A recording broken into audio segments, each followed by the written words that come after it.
Hey guys, how's it going? Michael Troy here, and today we are looking at BADROCK Annual 1. That's right, guys. BADROCK Annual 1. Okay, so this is BADROCK from the Youngblood, Rob Liefeld's Youngblood. Everybody knows him. He initially was called BADROCK, but of course that was a copyright infringement with the Flintstones. And believe it or not, this is an Art Adams cover. And first of all, it's so not detailed for an Art Adams cover. I guess somebody speculated that it might have originally been for a trading card, which would explain, like, if it were drawn at a smaller size, why there would be. I mean, as far as detail goes, it's uh, hard. It's hard to say that about Art Adams, that because I mean, you know, compared to like just normal comic book pencilers, this is a lot of detail, but it looks kind of like a rush job for Art Adams. But anyway, I saw this posted in one of my groups, and I don't think I had it. And I was an Image Comics fan back in the day, and I love Freak Force. So Freak Force drawn by Art Adams cover, I'm in.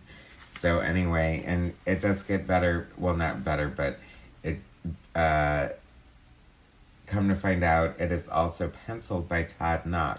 So this is a BADROCK Annual featuring Freak Force, written by Tom and Mary Bierbaum. I believe they wrote like the Legion of Superheroes or the Legionnaires or some Legion thing, whatever. I didn't really read it, but they're fairly known writers, so whatever. Here's the story. It's basically BADROCK um, featuring Freak Force, and this is like very early Todd Nauck. Todd Nauck from Young Justice.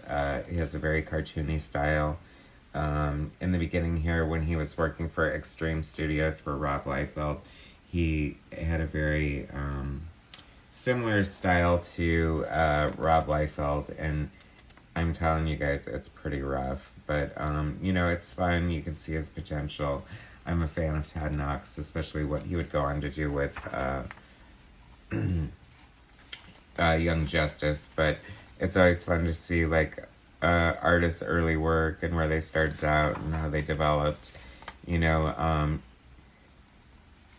a lot of the Image founders hired guys to sort of emulate their style to create their own like house style for their branch of the Image universe. Like Mark Silvestri had guys drawing like him. Jim Lee had guys drawing like him. Um, to Eric Larson's credit, he used a lot of established artists or underused artists, and who just definitely distinctly had a style different from Eric Larson's. I can't imagine Eric Larson creating like a house style, even though he has some Kirby influences in his work. I think his art is pretty unique into itself. So I can't imagine like 6 books looking all like Eric Larson.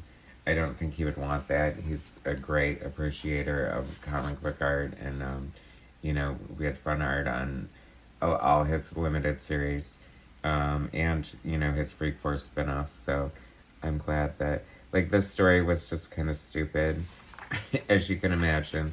It's basically BADROCK against Barbaric from Freak Force, and it's just kind of all over the place. The anatomy is so crazy. You can tell this came out of the House of Liefeld. I mean, his head is basically like attached somehow to the front of his chest. I don't know what's going on there. Whatever. We all grow as artists, and I'm not gonna knock too badly because you got to start somewhere. And actually, to Rob Liefeld's credit, it's kind of cool to give young artists with potential the chance to actually work on a comic book and develop your style. You don't really see too much of that anymore, especially at like Marvel and DC. Like in the 70s and 80s, that they were all about having guys with potential who just, I mean, after drawing a monthly grind comic, how are you not going to get better? So, but now you pretty much have to be on point and professional to break into the industry, or at least have a rather attractive Instagram profile. Anyway, so I'm glad I have this because Mighty Man, of course, I love Mighty Man. I love Freak Force, like they're the best super team ever. And BADROCK, I have to say that the beer bombs, maybe it's just because they're used to writing youthful books or whatever, they were pretty dead on with the dialogue and getting the characters right.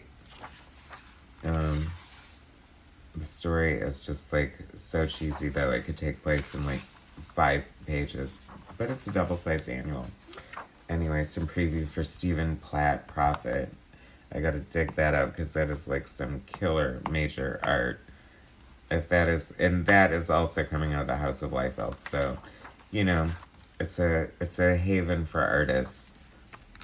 Anyway, that was BADROCK Annual 1. Art Adams cover. Early Todd Nauck art inside. Very cool. BADROCK versus Freak Force. Thanks for watching. Please subscribe to my channel, hit like, share my content, and I'll bring you some more soon. Alright guys, thanks.